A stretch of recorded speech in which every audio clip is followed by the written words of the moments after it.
Donald Trump ultimatum Iran buka Selat Hormuz dalam 48 jam. Rusia dan Tiongkok diyakini juga tengah menyusun rencana membantu Iran. Situasi ini bisa membuat perang Timur Tengah semakin dahsyat dan mengancam keselamatan lebih banyak orang.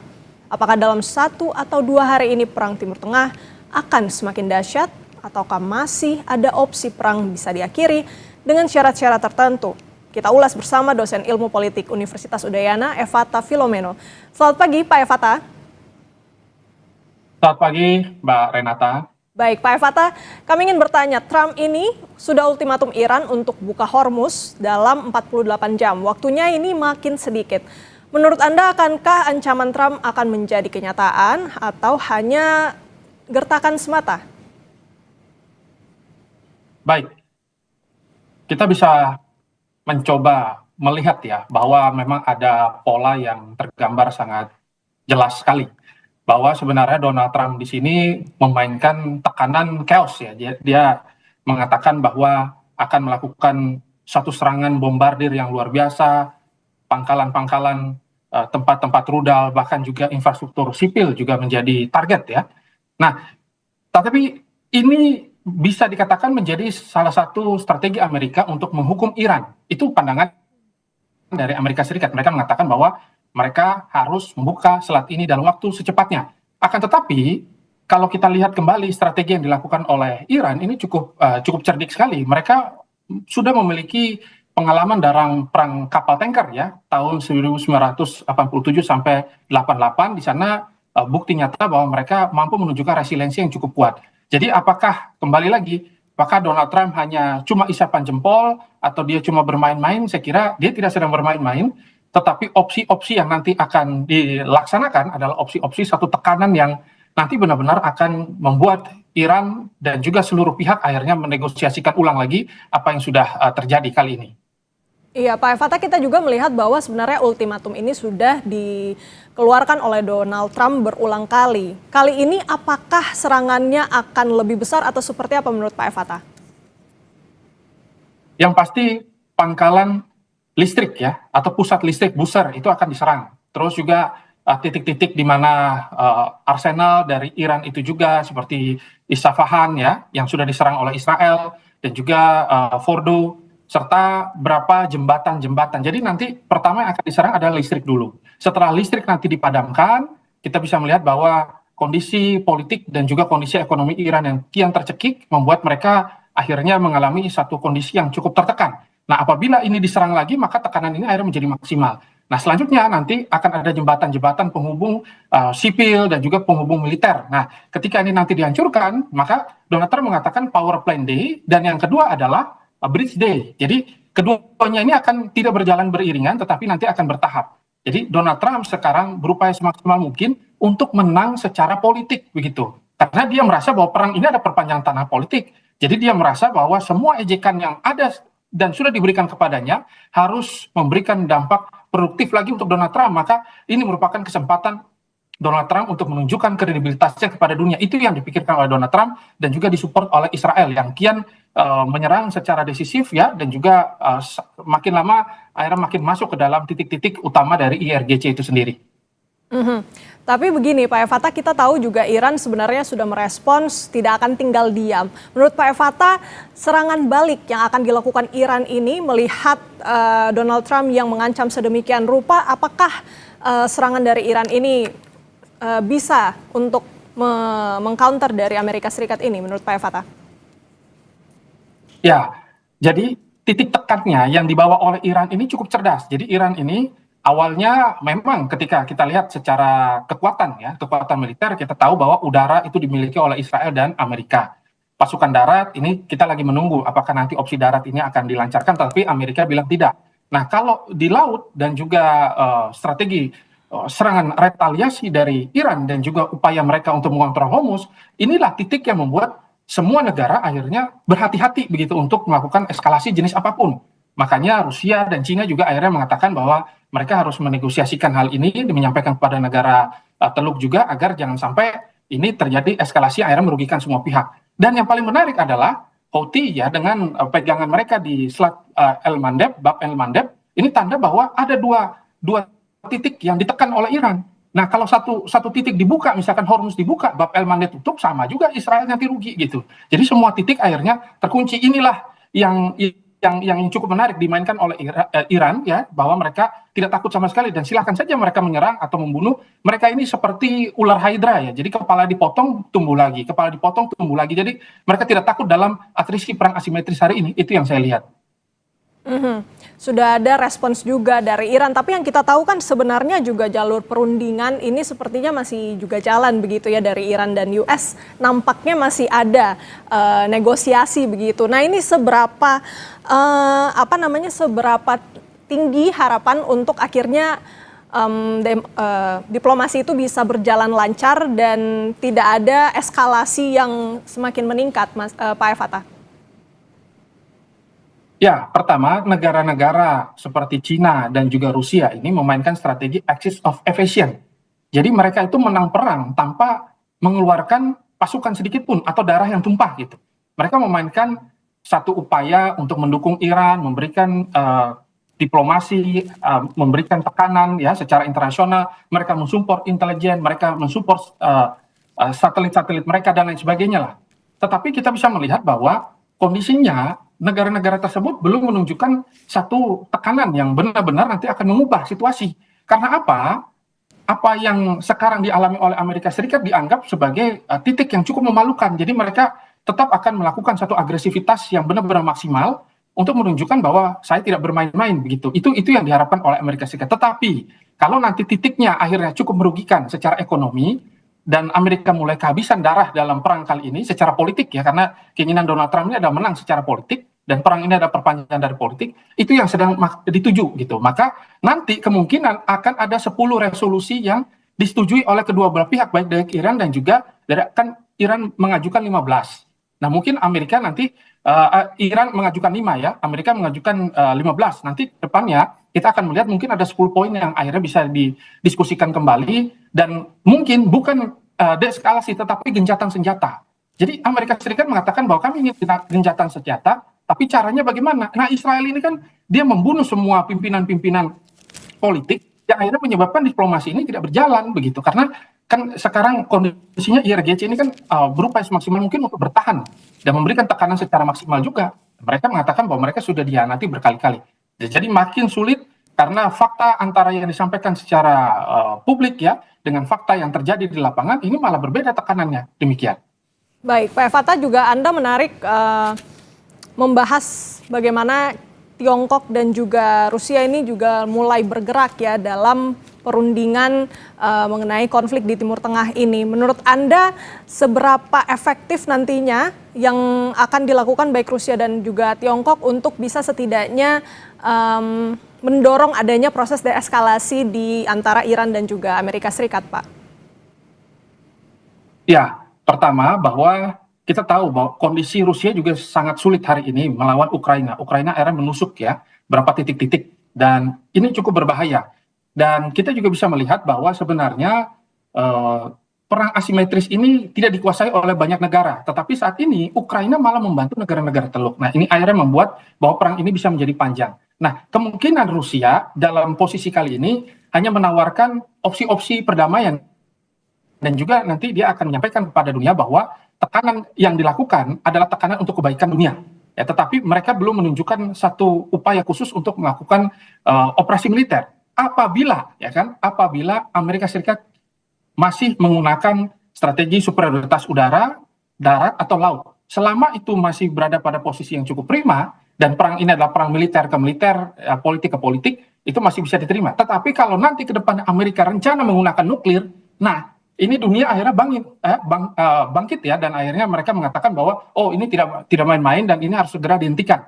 Nah kita juga lihat bahwa Pakistan dan Cina ini secara back channel itu terus mengupayakan agar ada perdamaian dan sebenarnya dulu ya sebelum ada operasi-operasi seperti ini harusnya diplomasi itu terjadi di Cina begitu dan itu sudah bocor kajian intelijennya di mana-mana bahwa Cina mempersiapkan tempat tersebut. Tetapi Amerika masih belum mau dan Iran juga merasa bahwa ini belum sampai titik tekan di mana Amerika harus merasakan bahwa mereka cukup rugi dalam perang ini. Nah inilah yang menyebabkan keduanya juga akhirnya semakin sulit. Tapi upaya untuk membuka diplomasi dan upaya untuk mengajak semua pihak untuk berhenti, ini sudah mulai terasa. Akan tetapi hegemoni Cina dan Rusia kali ini diuntungkan.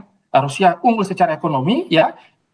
Cina juga dengan pembayaran yuan dan USDT, tanda bahwa dolar nanti ke depannya bisa terkurangi ya kekuatan hegemoninya mereka, tetapi pada datanya memang dolar memang sekarang masih meningkat. Nah, ini akhirnya menjadi paradoks, semua menjadi paradoks. Baik, Pak Evata, ini juga yang menarik karena kita lihat, coba kalau kita rincikan satu-satu, mungkin kita mulai dari Rusia. Kan Rusia ini juga sebenarnya salah satu pihak yang diuntungkan dari perang ini, dalam tanda kutip. Minyak ini juga menjadi menguntungkan, harga minyak sekarang ini menjadi menguntungkan untuk Rusia karena salah satu yang mengekspor juga begitu. Nah, menurut Pak Evata, seberapa serius political will dari Rusia untuk kemudian ingin menciptakan perdamaian ini dengan adanya situasi di mana ini sebenarnya menguntungkan dari Rusia sendiri, Pak Evata? Ya, keuntungan dari Rusia memang kita bisa hitung ya. Jadi mereka akhirnya sekarang benar-benar mengekspor berapa energi-energi yang dibutuhkan oleh dunia, yang selama ini terkena sanksi juga kan di beberapa titik. Tetapi juga mereka melakukan hubungan diplomatik yang sangat baik dengan Iran. Sehingga rantai pasok ini belum terputus. Nah, kalau ditanya terkait dengan political will dan juga situasi ekonomi mereka memang berupaya semaksimal mungkin agar eskalasi ini tidak sampai tingkatan penggunaan nuklir. Itu yang saya lihat ya. Dan Rusia juga merasa bahwa kalau opsi darat nanti dilakukan oleh Amerika, ini akan kontraproduktif. Nah, Amerika ini kan cepat membaca, dia membaca bahwa kalau serangan strategi darat ini akan merugikan. Sehingga Donald Trump kemarin menyampaikan bahwa tidak akan ada serangan darat. Dia mendengarkan Israel. Israel ini kan selalu menyerang dengan penggunaan kekuatan udara mereka yang sangat superior itu. Nah, itulah yang akhirnya menjadi titik tekan utama. Akan tetapi kalau kita kaji dengan menggunakan strategi Van Cloud Switch, bahwa aksi strategi dari Iran ini belum disentuh oleh Amerika Serikat begitu. Nah, Amerika Serikat ini penasaran, maka tekanan ini itu membuat mereka mencari-cari terus apakah infrastruktur yang harus diserang, apakah pimpinan yang harus diserang. Pimpinan diserang tidak jadi masalah, mereka dapat bertahan. Titik tekan dari infrastruktur kalau ditekan mereka juga nggak masalah, mereka mampu bertahan. Nah, ini yang membuat mereka penasaran terus, dan kedepannya yang dipaksa oleh Amerika adalah regime change. Nah, mungkin kedepannya kalau selama ini masih berjalan tidak menggunakan kekuatan militer yang menghancurkan umat manusia dengan sangat-sangat parah itu, maka kemungkinan Rusia hanya memberikan support saja. Kalau saya lihat demikian. Baik, berarti begini, Pak Evata, saya juga ingin bertanya mengenai, kita tahu kan sebenarnya dari ada koalisi 40 negara, ada juga di situ sebenarnya sekutu-sekutu dari Amerika Serikat yang berusaha untuk membujuk Iran supaya Selat Hormuz ini dibuka. Karena nampaknya memang eskalasi ini membuat maksud kami dampaknya ini sudah sangat meluas begitu ya ke negara-negara lain, tidak hanya di negara Teluk saja tetapi di negara-negara yang memang bergantung pada energi begitu. Nah, menurut Pak Evata nih, sampai dengan hari ini kan memang belum ada langkah yang signifikan, gebrakan yang signifikan dari koalisi ini. Menurut Anda apa daya tawar yang bisa dilakukan oleh koalisi 40 negara ini yang dipimpin oleh Inggris untuk kemudian bisa membantu juga deeskalasi dari konflik antara Amerika dan juga Iran untuk setidaknya membuka Selat Hormuz? Ya, untuk deeskalasi harusnya mereka semua sepakat ya untuk tidak membiarkan akses ya kepada Amerika Serikat, misalkan untuk menggunakan pangkalan-pangkalan mereka ya sebagai tempat pelintasan atau tempat untuk menaruh arsenal mereka atau apapun lah gitu.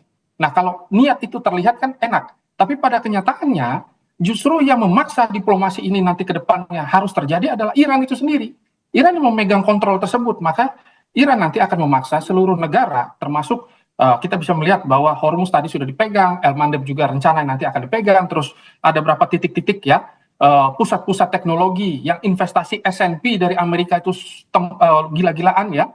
Mereka sangat berharap agar itu jangan sampai diserang, itu juga menjadi target serangan dari Iran. Maka akhirnya semua berada pada posisi hancur sama-sama. Inilah yang saya sebut dengan Iran memainkan opsi Samsonite ya. Jadi dia menghancurkan diri bersama dengan musuh-musuhnya.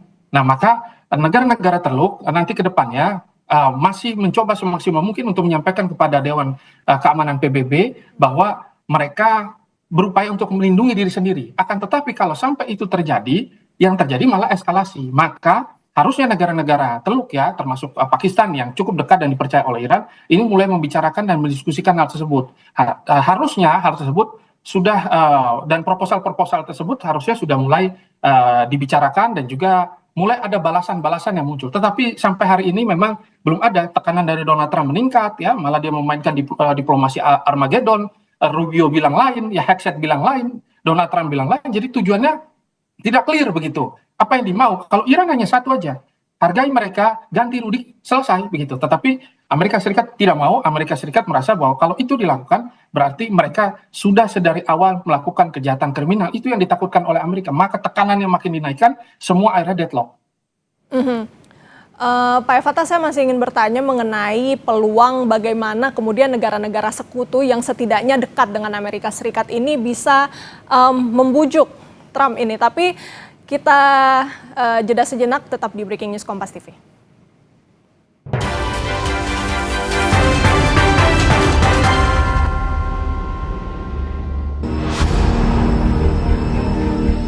Ultimatum untuk membuka Selat Hormuz diunggah Presiden Amerika Donald Trump di akun media sosialnya. Trump meminta Iran membuka selat tersebut dalam 48 jam.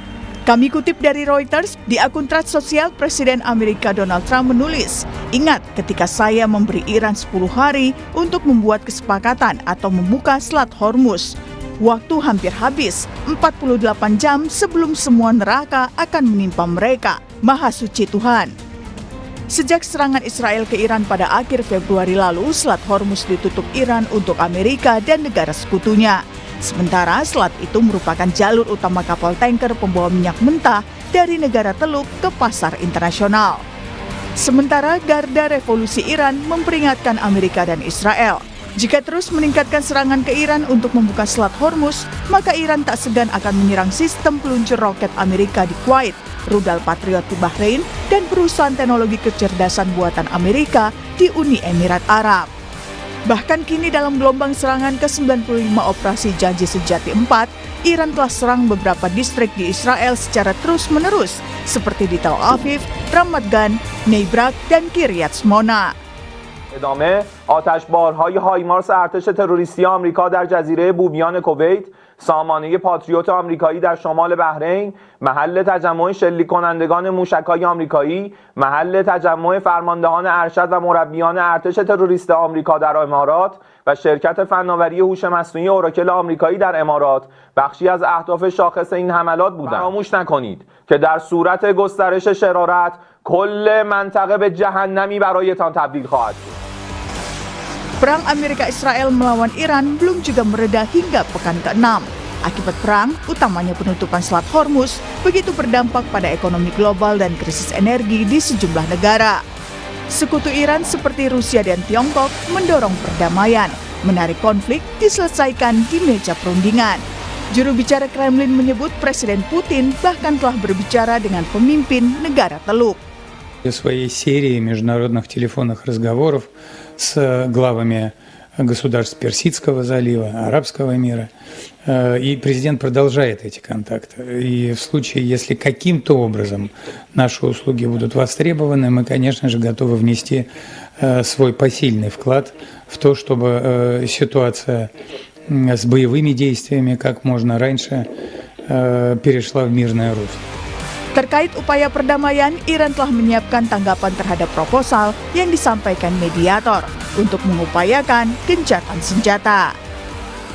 پاسخهامون رو تدوین کردیم هر زمان که لازم باشه در مورد اعلامش نحوه اعلامش صراحتاً اطلاع رسانی خواهیم کرد اینکه واسطه ها نقطه نظرات طرفین رو منتقل بکنن چیز عجیبی نیست. Seperti dilaporkan AP, Iran dan Amerika Serikat telah menerima proposal yang menyerukan gencatan senjata selama 45 hari, serta pembukaan kembali Selat Hormuz. Proposal datang dari mediator asal Mesir, Pakistan, dan Turki. Saudara, kita lanjutkan perbincangan kita bersama dengan dosen ilmu politik Universitas Udayana, Eva Filomeno. Pak Fata, tadi juga saya sudah bertanya kira-kira apakah sekutu-sekutu dari Amerika Serikat ini punya setidaknya daya tawar untuk membujuk atau setidaknya menekan. Karena kita lihat ancaman Donald Trump ini sebenarnya sudah bisa dikatakan kelewat batas begitu ya, karena akan menyerang fasilitas publik dari Iran jika memang keinginannya tidak dipenuhi oleh Iran. Nah, menurut Anda ada tidak kemungkinan-kemungkinan itu untuk mereka menekan Amerika Serikat?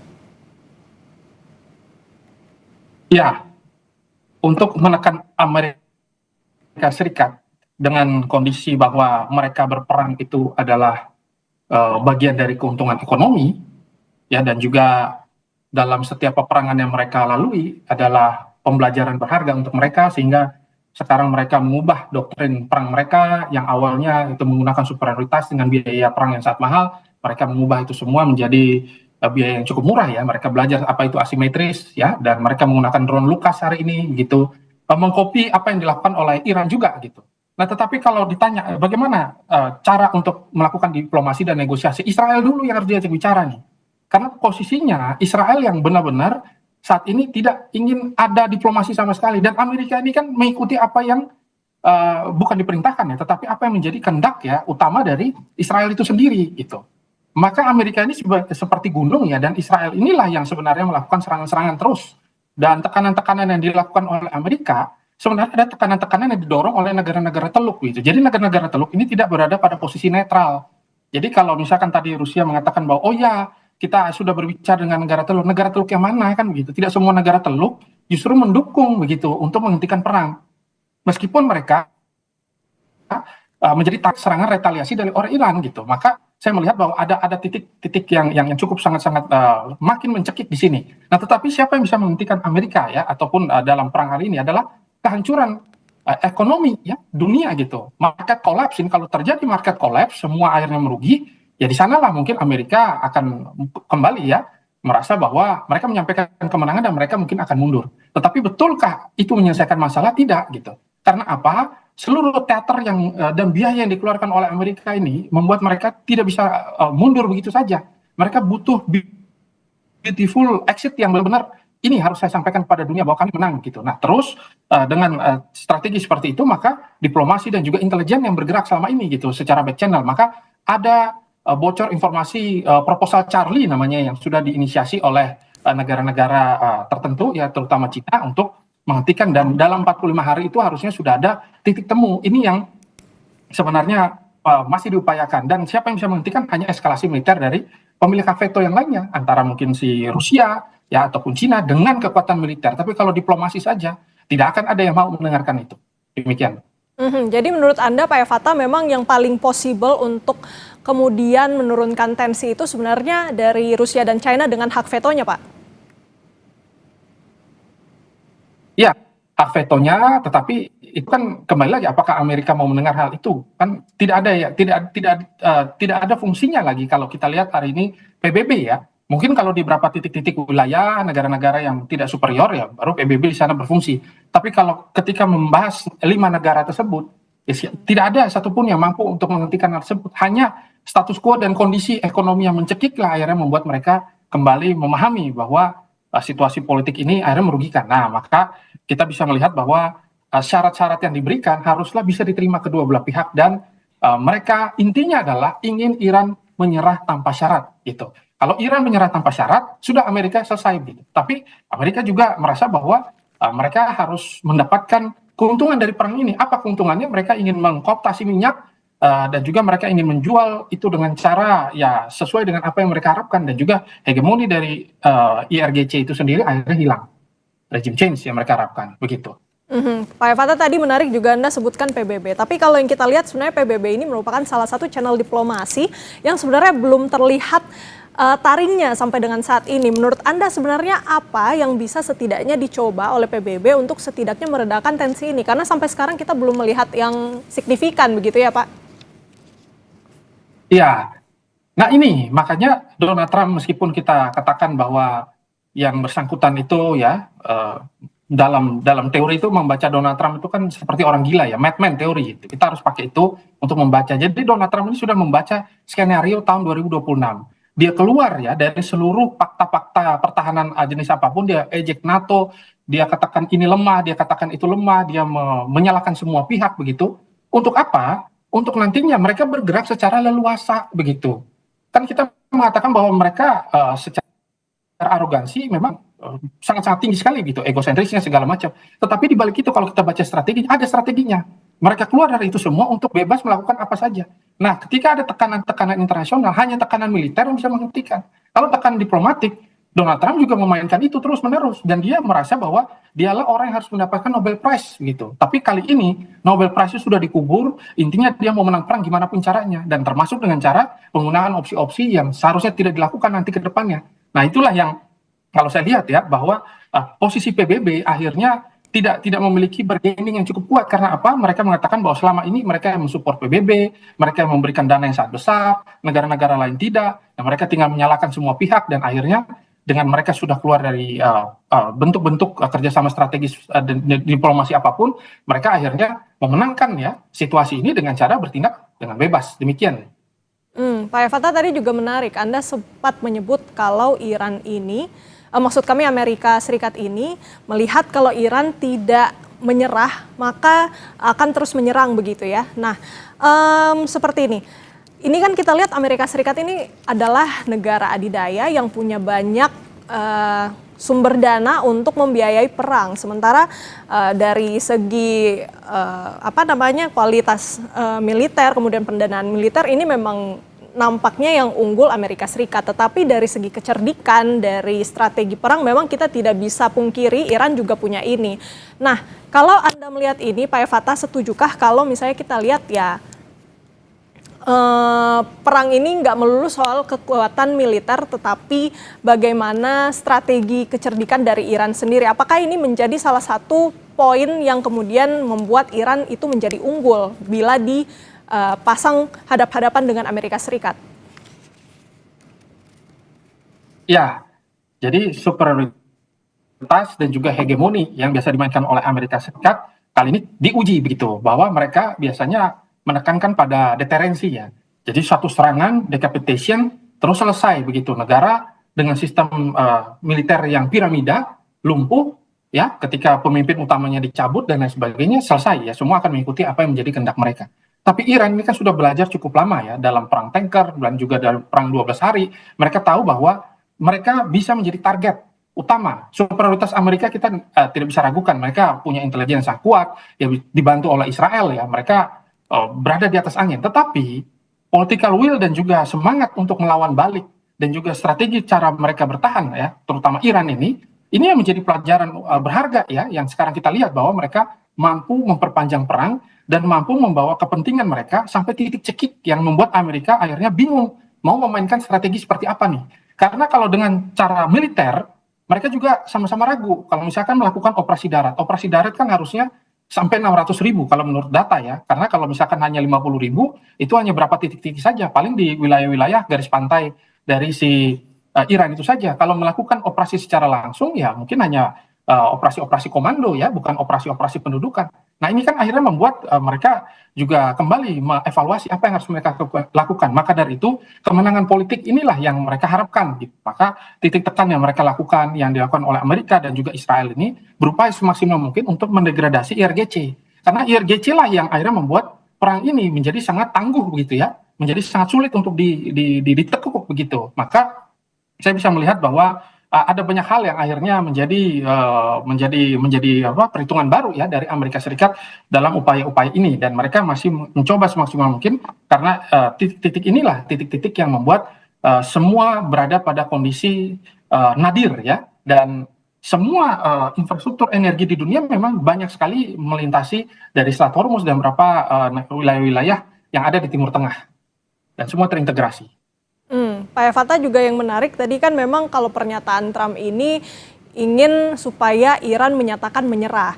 Jadi sebenarnya kalau menurut Anda ini mungkin bisa dianalisis lebih jauh, kita juga penasaran Pak Efata, berarti ini sebenarnya Donald Trump itu cuman ingin ada kayak pernyataan atau ada citra yang dimana dibangun supaya militer dari Amerika Serikat ini tidak hancur citranya, dan tetap terjaga, tidak perlu hancur-hancur banget dari wilayah Iran. Yang penting sudah ada pernyataan menyerah dari Iran sendiri, Pak.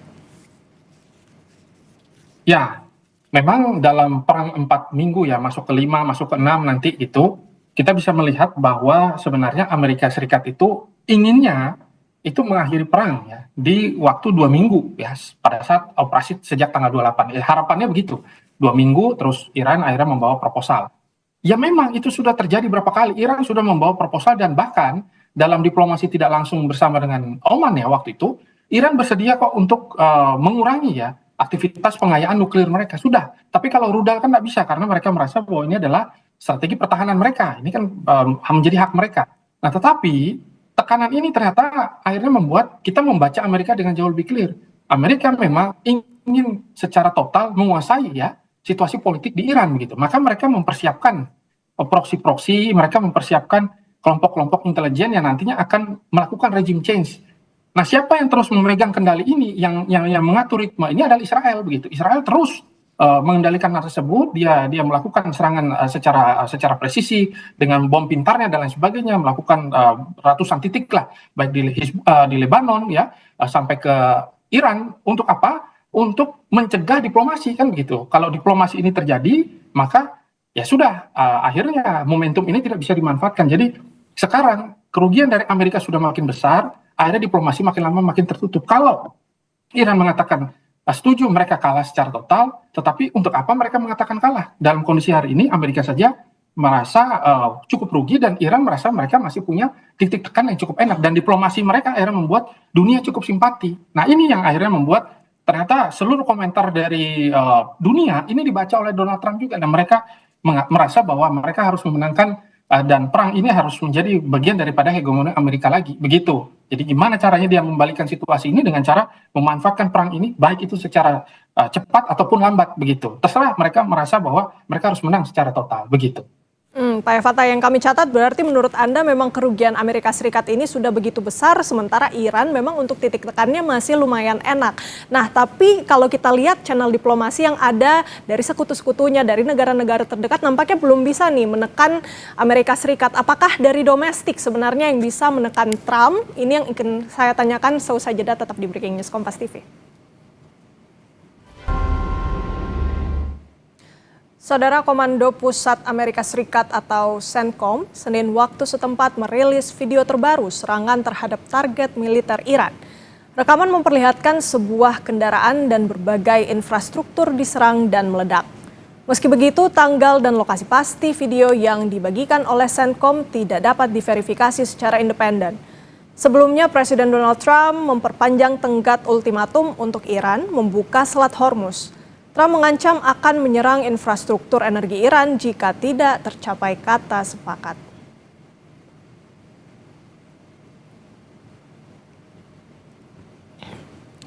Pusat Komando Amerika Serikat merilis rekaman yang menunjukkan pasukannya menargetkan sebuah drone Iran saat perang di Timur Tengah memasuki minggu ke-6.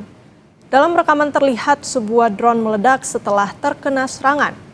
Tanggal dan lokasi pasti dari video yang dibagikan oleh CENTCOM tidak dapat diverifikasi secara independen.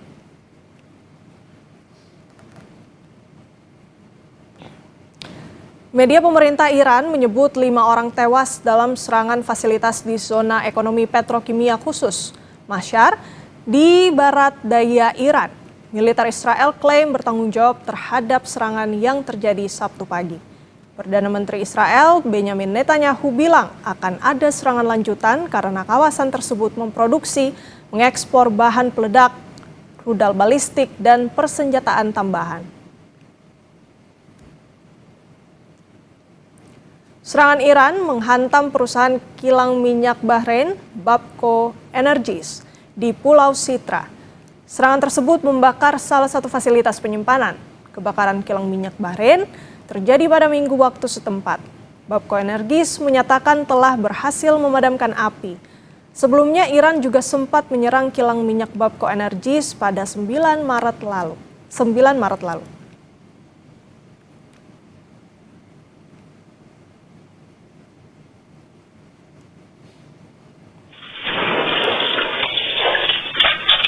Masih dari kota Kiryat Shmona, Israel. Kali ini sekutu Iran, Hizbullah, menghantam kota Kiryat Shmona dengan roket. Tak ada laporan korban luka dalam kejadian ini.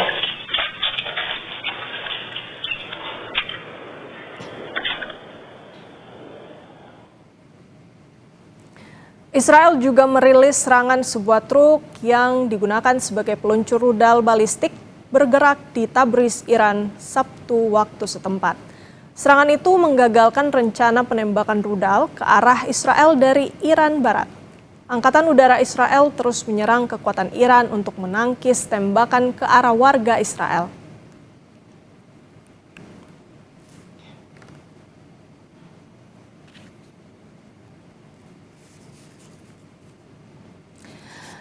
Saudara, kita lanjutkan breaking news Kompas TV. Tadi kami masih berdialog bersama dengan Evata Filomeno, dosen ilmu politik Universitas Udayana.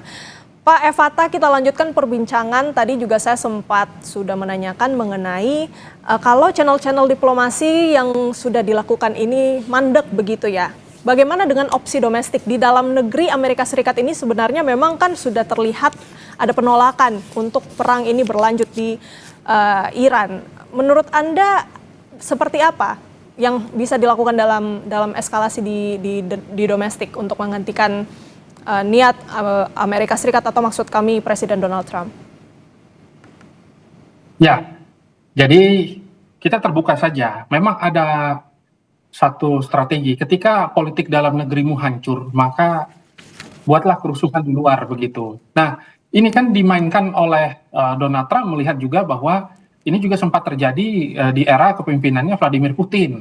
Jadi waktu itu harusnya ya Putin ini kan mengalami satu tekanan politik yang luar biasa. Akhirnya dia meladeni perang dengan Ukraina. Dan ketika terjadi perang dengan Ukraina, situasi politik di dalam negerinya akhirnya tidak bisa menekan begitu. Karena apa? Kondisinya lagi berperang kan begitu.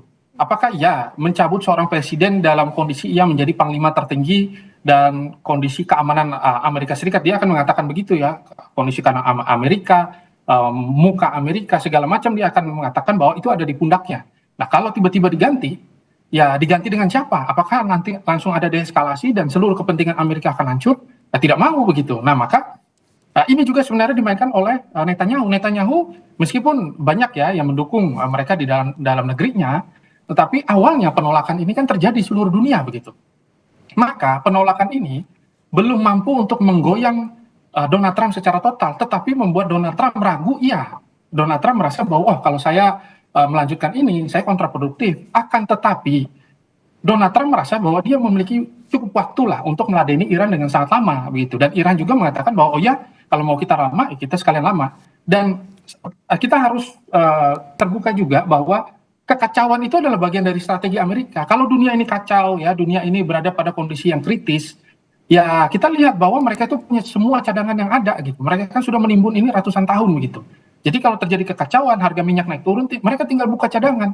Mereka nggak takut, dunia yang takut. Nah ini dia, makanya perlu kita sama-sama pahami bahwa kekacauan ini menjadi salah satu strategi dari Amerika Serikat untuk mengacaukan dolar naik ya. Ketika nanti tekanan, mereka mengajak sekutu-sekutu masuk, terus dia tinggalkan, dia support habis-habisan dengan proksi-proksinya, setelah itu akhirnya tertekan dan kalah, mencekik ya. Nah ini ada salah satu strategi yang biasa digunakan oleh Amerika dan harus kita baca dan artikulasikan dengan baik, sehingga tekanan politik saat ini ya meskipun dengan kasus Epstein ya, terus macam-macam lah kontroversinya, bahkan dia tidak takut juga di penjara, dia adalah presiden yang pernah di penjara. Jadi hukuman itu tidak menakutkan sama sekali buat Donald Trump. Buat apa? Nah maka satu-satunya yang cukup menakutkan adalah ya tekanan militer ya, atau tekanan-tekanan penggunaan nuklir dari negara-negara yang selama ini masih diam begitu. Kalau itu sampai terjadi ya otomatis ya mereka mungkin akan mundur dulu ya, karena itu bisa sangat-sangat merugikan, dan yang mereka takutkan adalah kematian juga ya dari pasukan-pasukannya nanti akan memukul situasi politik dalam negeri Amerika Serikat. Demikian Pak. Baik, Pak Evata, yang saya tangkap berarti menurut Pak Evata tadi ya mudah bagi Amerika Serikat, karena kalaupun mereka cadangannya habis atau apa ya mereka masih punya, maksud kami kalau dunia lagi kritis cadangan mereka masih ada, jadi mereka bisa menggunakan itu. Tetapi kalau untuk negara lain kita lihat sudah banyak yang mengalami krisis ya, maksud kami ada Belgia, Pakistan, Kamboja. situasinya sudah parah di negara mereka, krisis BBM, dan pastinya akan menjalar ke ekonomi efeknya. Nah, menurut Anda tekanan-tekanan ini, Pak Evata, sejauh mana tekanan ini akan kemungkinan bisa membuat negara-negara ini mendorong Donald Trump untuk segera setidaknya deeskalasi dan gencatan senjata? Ya, ini pertanyaan yang sangat-sangat menarik ya, bahwa bagaimana kita melihat ini semua. Pada kenyataannya, Amerika jualan minyak juga, dia jualan energi gitu. Dan banyak negara akhirnya terpaksa membeli minyak itu. Dan Amerika menawarkan bahwa siapapun yang lewat Selat Hormuz nantinya akan mereka proteksi meskipun sekarang gagal begitu. Tapi kalau dilakukan dan tekanan terus-menerus, lama-lama wilayah dari Hormuz ini juga kan bisa diambil begitu. Kita juga harus melihat bahwa harus ada negara-negara lain yang mendukung Iran untuk melakukan serangan balik begitu. Nyatanya belum banyak yang berani begitu. Nah, maka ini kan akhirnya terbaca sebagai satu tekanan titik cekik yang membuat akhirnya Amerika unggul dalam hal ini. Meskipun hari ini mereka seolah-olah ya mengalami kerugian sangat besar, alutsista militernya. Mereka sudah hitung semua, mereka merasa bahwa apapun yang dikeluarkan hari ini, itu adalah uang yang sangat baik untuk kembali nantinya gitu. Maka kalau misalkan dia menguasai Hormuz dan dia menguasai minyak Venezuela, dia sudah menguasai 31% minyak di dunia. Untuk apa lagi dia merasa takut? Dia akhirnya menjadi pemenang tunggal energi di dunia gitu. Inilah yang membuat kita harus waspada sebenarnya. Ada upaya untuk menyampaikan kepada dunia bahwa stand with Amerika akhirnya lebih baik. Inilah yang membuat banyak negara-negara, bahkan negara teluk yang harusnya sudah memainkan opsi netral, nyatanya masih ingin mendukung karena ya semua dikontrol oleh mereka. Nah, maka kembali lagi, meskipun dunia yang lain merasakan pendarahan yang hebat akibat kerugian, coba kita hitung ya, rata-rata negara di dunia ini cadangan minyaknya 31 hari, rata-rata nih ya. Nah, sedangkan Cina sangat banyak ya, nah, Amerika juga sangat banyak. Kalau dalam posisi nanti kritis, Amerika jual 2 kali aja harganya, atau Rusia jual 2 kali. Kan toh juga akan berputar di 3 negara itu. Dan 3 negara ini ada satu diplomasi ekonomi yang belum hilang. Banyak perusahaan Amerika juga ada di Cina. Begitu juga teknologi Cina juga disupport untuk ke Amerika, meskipun kita anggap seolah-olah keduanya ini saling tekan. Padahal pada kenyataannya berapa pabrik raksasa-raksasa juga ada di sana gitu. Ini kan berarti mereka tidak akan berani itu saling melukai hari ini karena keuntungan ekonomi yang mereka dapatkan juga sangat besar begitu. Itu yang saya lihat ya. Jadi secara sisi keuntungan gitu, meskipun kerugian perang ini cukup membuat ya parlemen mereka itu marah-marah segala macam, tetapi belum ada yang mampu untuk menggantikan Donald Trump dan juga kepentingan Amerika untuk didegradasi hari ini gitu. Mereka merasa bahwa tidak masalah karena dia tidak perang sendirian, dia perang bersama dengan Israel, dia perang bersama negara teluk, jadi dia merasa aman saja. Nanti lama-lama NATO tiba-tiba ikut juga. Nah, kalau semua ikut ya akhirnya Iran yang tertekan. Nah, ini yang kita takut, skenario terburuk. Tapi kalau situasi nanti ke depan berbeda, ya otomatis perang ini akan berhenti dan juga perang ini akan menuju kondusivitas dan restrukturisasi dunia yang lebih bagus dan lebih baik. Pak Evata, ini juga yang kita ingin tanyakan. Selain memang ini sudah berdampak ke negara-negara lain, tetapi Indonesia sendiri kita lihat ini sudah ada beragam kebijakan ekonomi yang sudah dilakukan, ada beragam penghematan dari sisi MBG, kemudian juga dari penghematan bensin sudah dibatasi, kemudian juga WFH. Nah, menurut Pak Evata nih, sudah seberapa krisis kalau mau dibilang dampaknya ini ke Indonesia? Ya. Untuk Indonesia kita memang pasti rumit ya untuk menentukan posisi yang paling tepat ya dalam hal ini dan keluar dari krisis yang ada. Ini kan satu krisis yang dialami tidak cuma di Indonesia, di banyak negara. Ya, pertama yang harus kita hitung adalah cadangan minyak kita begitu, dan harus berani terbuka, dan ada beberapa pos-pos yang harus kita potong gitu. Karena apa? Harga minyak dunia ini per barelnya kan sudah nyentuh 140. Nah, kalau nanti menurut proyeksi itu Bab El Mandeb ditutup, naik lagi. Jadi akhirnya bisa sampai 200 ya. Nah, kalau sampai terjadi demikian, ya maka titik-titik ekonomi di Indonesia juga akhirnya bisa mengalami kelumpuhan ya. Maka dari hal itu apa yang dilakukan oleh Indonesia ya memang harus mengkalibrasi ulang kembali, dan juga upaya untuk melakukan kebijakan untuk sebagai buffer ya, untuk menahan ya bagaimana nanti krisis energi ini ke depannya akan terjadi, memang harus disampaikan secara gamblang karena krisis energi ini bisa saja berlipat ganda dan memakan resource yang sangat banyak gitu. Nah, harapannya ke depannya adalah melihat bahwa ada pola yang seperti ini dan bisa terulang kembali, kita harus berdaulat secara ekonomi ya dan berdaulat secara energi. Tidak ada cara lain lagi ya mungkin yang bisa kita lakukan selain kita mulai mengirim ahli-ahli dan tenaga-tenaga terbaik kita untuk mempelajari dan mengolah itu secara mandiri. Karena Indonesia memang masih sangat-sangat bergantung dengan impor dari energi apapun itu. Nah, maka dari itu kita biasanya menjual mentahannya saja dan ke depan mudah-mudahan hilirisasi dan lain sebagainya mampu membuat kita dan situasi ekonomi kita jauh lebih kuat lagi dari pelajaran-pelajaran bagaimana kehancuran dunia hari ini. Baik, Indonesia harus mulai melakukan langkah-langkah untuk menuju berdaulat ekonomi ya Pak Evata. Masih ada yang ingin saya tanyakan mengenai beragam penghematan yang dilakukan Indonesia, tapi kita tahan sebentar. Kita break dulu, tetap di Breaking News Kompas TV.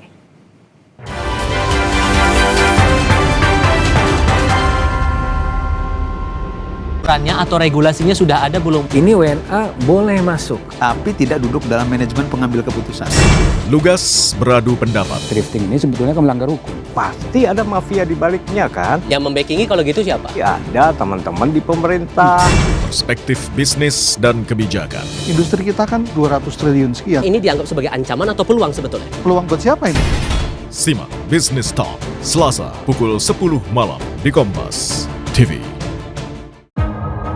Upaya mencari solusi dari banyak sisi memerlukan pemikiran, kematangan, dan kebaruan. Dengan kesadaran guna menciptakan perubahan. Bersama saya, Yogi Nugraha, dalam Satu Meja The Forum. Rumah itu penting untuk kita semua. Bisa bayangin nggak kalau kita nggak punya rumah? Mau pulang kemana, ayo? Nah, kalau rumah komika, apa isinya? Ya komika lah. Komika mah nggak perlu diwakilin. Udah pada pinter bersuara. Untuk jadi komika, butuh banyak belajar dan harus terus update, bukan sekadar lucu. Siap-siap lagi deh kita ramein rumah komika. Nggak pakai stres, kita ketawa bareng saja di Suci 12.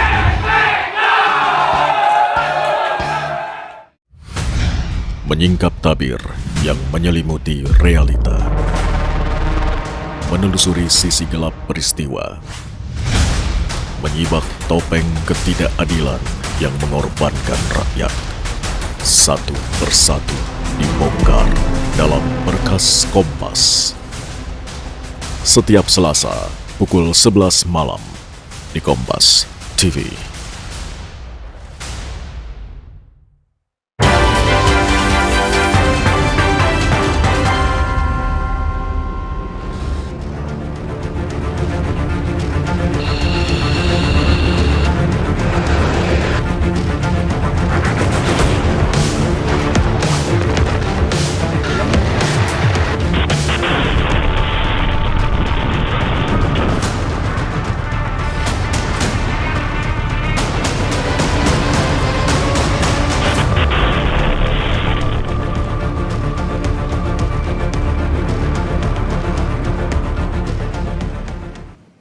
Selamat siang saudara, Anda kembali menyaksikan Breaking News Kompas TV bersama saya Renata Panggalo. Serangan Iran ke aset Amerika di negara-negara Teluk semakin gencar usai Trump mengultimatum Iran untuk membuka Selat Hormuz dalam 48 jam.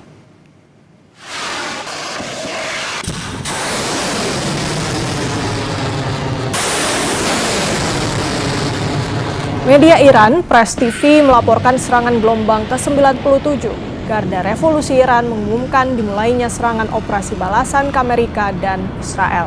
Serangan Angkatan Laut Garda Revolusi Iran dalam skala besar menyasar utama aset penting Amerika dan Israel. Serangan beruntun dalam operasi True Promise 4 dengan beragam jenis rudal dan drone Iran. Pada serangan sebelumnya, Iran balas serangan Amerika Serikat dan Israel ke jembatan di Karaj dan fasilitas petrokimia di kota Mashhad.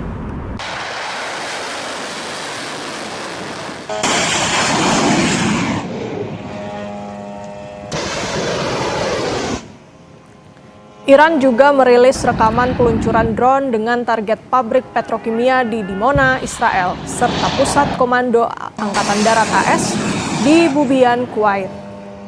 Kuwait maupun Amerika Serikat belum mengeluarkan pernyataan resmi terkait serangan ini. Namun, Garda Nasional Kuwait mengklaim menembak jatuh 2 drone dan sebuah pesawat tak berawak dalam 24 jam terakhir.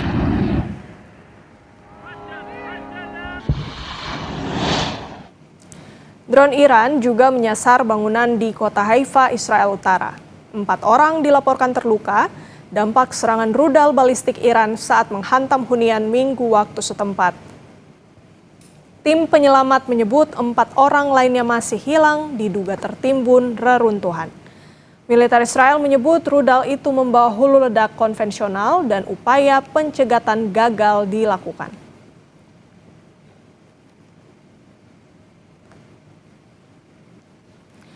Donald Trump ultimatum Iran buka Selat Hormuz dalam 48 jam. Rusia dan Tiongkok diyakini juga tengah menyusun rencana membantu Iran.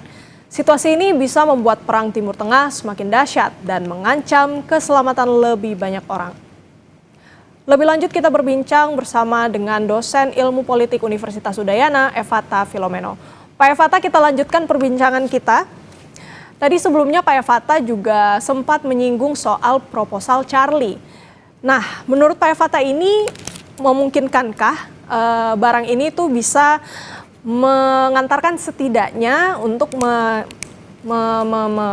menyentuh langkah-langkah deeskalasi, Pak Evata? Ya. Proposal Charlie, ya, meskipun ini merupakan satu proposal yang memang masih tidak begitu banyak diketahui, ya, karena ini bergerak secara intelijen memang, akan tetapi kita bisa melihat bahwa yang mendorong agar hal ini nanti ke depannya terrealisasi ini adalah negara-negara yang memang berharap agar ini segera terkontrol lah, ya. Mungkin kalau dikatakan apakah nanti ceasefire ataupun perang ini berakhir, kepentingan Amerika akan berakhir, tidak juga gitu. Jadi ya sebenarnya ini hanya menunda gitu hasil daripada kehancuran dunia yang kita lihat sama-sama begitu. Nah, maka proposal Charlie ini memang banyak sekali diinisiasi oleh Cina juga, ya, yang berupaya semaksimal mungkin untuk menyampaikan dan menjadi salah satu mitra yang dipercaya, ya, terutama Pakistan juga. Jadi Pakistan meskipun hari ini diplomasinya memang tidak begitu berjalan dengan baik, ya, dan kita juga lihat bahwa Donald Trump mengatakan bahwa ya kita sudah menyampaikan diplomasi, ya, tetapi dari pihak Iran juga masih kekeh, ya, terus juga dari Iran mengatakan kami tidak pernah melakukan diplomasi. Akan tetapi kalau kita baca Iran ini ada dua, situasi politiknya dan juga IRGC ini berbeda begitu. Kalau IRGC pasti akan mengatakan bahwa oh jangan ada diplomasi. Tetapi kalau para pemimpin-pemimpin politik mereka dan presiden juga yang notabene adalah seorang dokter jantung begitu, ya, pasti mengharapkan agar perang ini segera berakhir, bagaimanapun caranya begitu. Bukan dengan cara membuat malu Iran, tidak, tetapi dengan sama-sama keluar sebagai pemenang.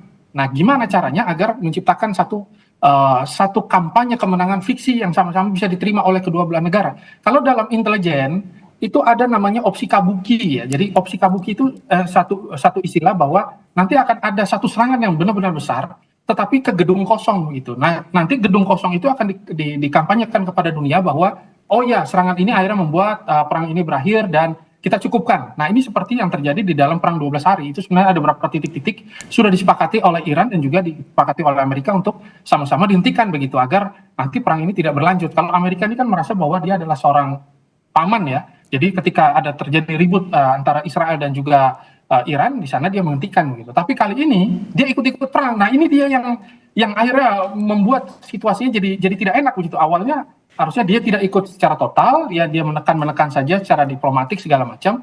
Tapi ketika diawali oleh Israel, terpaksa dia ikut juga. Nah, ini akhirnya kalibrasi dan cara teknik untuk membaca ini menjadi sangat-sangat rumit. Dan syukurnya kita masih bisa mengartikulasikan ini dengan baik. Demikian. Baik, Pak Evata, tapi kalau boleh di-spill sedikit, mungkin apa yang setidaknya bisa diketahui publik dari isi proposal ini, meskipun tadi yang Anda bilang memang ini berjalan secara intelijen, tapi ada harapankah di situ, Pak Evata? Ya, yang pastinya itu terlihat dari poin-poin dasarnya, ya, poin-poin dasarnya itu sudah terlihat dari apa yang disampaikan oleh Donald Trump. Donald Trump berharap di dalam isi proposal itu adalah nanti ke depannya pengelolaan Hormuz itu dilaksanakan secara bersama begitu. Nah, nanti ketika pengelolaan Hormuz ini dilaksanakan secara bersama, ya mungkin berapa persen, ya di sanalah yang akhirnya bisa membuat perang ini akhirnya deeskalasi begitu. Ini disampaikan, tetapi kalau ditanya secara total bagaimana isi poin-poinnya, karena ini bentuknya diplomasi, otomatis ada win, ada lose, ya, atau win-win solution. Nah, itu kita akan lihat, jangan sampai lose solution. Nah, kalau dalam posisi-posisi tegak lurus, kita bisa lihat bahwa Iran intinya berharap agar ada pengakuan hak mereka secara total dan ada penggantian perang. Sebenarnya itu sudah terbaca, dan juga kita nanti akan melihat mungkin Amerika akan menguasai beberapa titik-titik ya wilayah, dan nanti ke depannya akan ada upaya untuk sama-sama mengatur ya Selat Hormuz ini dengan pembagian yang jauh lebih clear, ataupun kalau memang ini nanti ke depannya akan menjadi satu titik yang tidak bisa dilanjutkan lagi, maka pipa-pipa sambungan ya dari beberapa titik-titik penghasil minyak sampai ke Israel itu nanti terpaksa harus dibangun. Begitu. Kalau ditanya isi poin bagaimana kedalamannya, ya memang yang masih terlihat itu adalah poin-poin dasar dari upaya untuk kembali ya mengatur Selat Hormuz itu menjadi salah satu titik choke point yang akhirnya membuat Amerika konsen di sana, karena Amerika itu fokusnya energi dan security aja. Itu kalau Israel beda, dia Israel fokusnya adalah regime change secara total begitu. Kalau Iran justru dia berharap dan mau terus berkomunikasi dengan Amerika, meskipun situasi kali ini kita tahu bahwa Amerika banyak bohongnya juga di sini. Nah, itu yang membuat akhirnya kedua belah pihak nggak bisa saling percaya. Tapi karena ini dibawa oleh Cina, dibawa oleh Pakistan, ya namanya memang istilahnya proposal Charlie ya. Entah nanti namanya seperti apa, tetapi ke depannya kita berharap agar ini bisa efektif dan juga mampu menyelesaikan masalah yang ada. Demikian. Oke, let's say kalau misalnya ada kesepakatan nanti di situ yang dimana Selat Hormuz bisa diatur oleh dua pihak, Amerika Serikat dan Iran. Menurut Pak Evata, jika itu terjadi, benar-benar terjadi, apa yang nantinya bisa terlihat di sana? Kondisi seperti apa? Misalnya, apakah ini sebenarnya lebih merugikan Iran atau sebenarnya bisa tercipta win-win solution di situ, Pak? Ya, jadi Amerika itu kalau dalam kondisi seperti ini, dia cara melihatnya itu begini, dia merasa bahwa hanya dia yang mampu menghentikan perang Israel dan Iran. Dia merasa bahwa dia memang ikut perang. Ini adalah bagian part dari perang dia. Tapi yang bisa menghentikan Israel ya hanya Amerika begitu. Makanya Iran ini akhirnya kembali harus memahami bahwa situasi kali ini itu pintu masuk dan pintu yang terkunci juga dari Amerika sendiri gitu. Maka terpaksa keduanya harus saling mengetuk pintu, dan akhirnya mereka kembali mendialogkan hal tersebut. Nah, maka ke depannya apa yang akan terjadi, bisa saja Israel akan ditekan oleh Amerika sehingga agresivitasnya ini berkurang dengan sangat drastis, dan juga nanti ada beberapa titik-titik wilayah di Lebanon ya, dan juga bagaimana nanti negara-negara Dewan Keamanan PBB akhirnya diminta untuk masuk begitu bersama dengan persetujuan Amerika, bersama dengan persetujuan negara-negara dunia, maka nanti ke depannya akan ada pembangunan ulang begitu. Tapi kalau kita lihat sebenarnya blueprint dari Amerika ini kan adalah banyak yang sudah menyampaikan ya, adanya pelebaran wilayah terhadap Israel. Nah, maka pelebaran wilayah terhadap Israel dan Pulau Jarahan yang harus nanti didapatkan oleh Amerika sebagai negara yang dianggap menurut mereka sendiri menang perang begitu. Nah, ini gitu. Kalau Iran kan tidak ingin ada penguasaan wilayah. Kalau Amerika ingin sekali menguasai wilayah gitu. Nah, makanya terpaksa satu-satunya cara hanya pengelolaan bersama, eskalasi nanti ranjau akan dikurangi ya, biayanya naik atau turunnya nanti akan diatur, dan kembali menggunakan dolar, tidak menggunakan yuan dan USDT yang akhirnya membuat dolar ini menjadi cukup lemah ya. Tapi dalam kenyataannya karena dipaksa untuk perang terus, dolar naik terus. Ya, emas ya naik turun, tetapi dolar akhirnya menguat. Nah, disinilah Amerika merasa bahwa dia cukup untung dan semua harus kembali untuk menegosiasikan hal ini secara ulang ya. Gitu. Oke, negosiasi nampaknya masih terus berjalan meskipun kalau yang menurut Pak Evata tadi bilang memang sepertinya intelijen begitu yang bermain ya untuk proposal Charlie ini. Saya masih ingin lanjutkan perbincangan kita mengenai bagaimana kemudian dampaknya ini ke Indonesia sendiri, dampak dari krisis, maksud kami konflik antara Amerika Serikat dan juga Iran. Tapi kita jeda sejenak, tetap di Breaking News Kompas TV.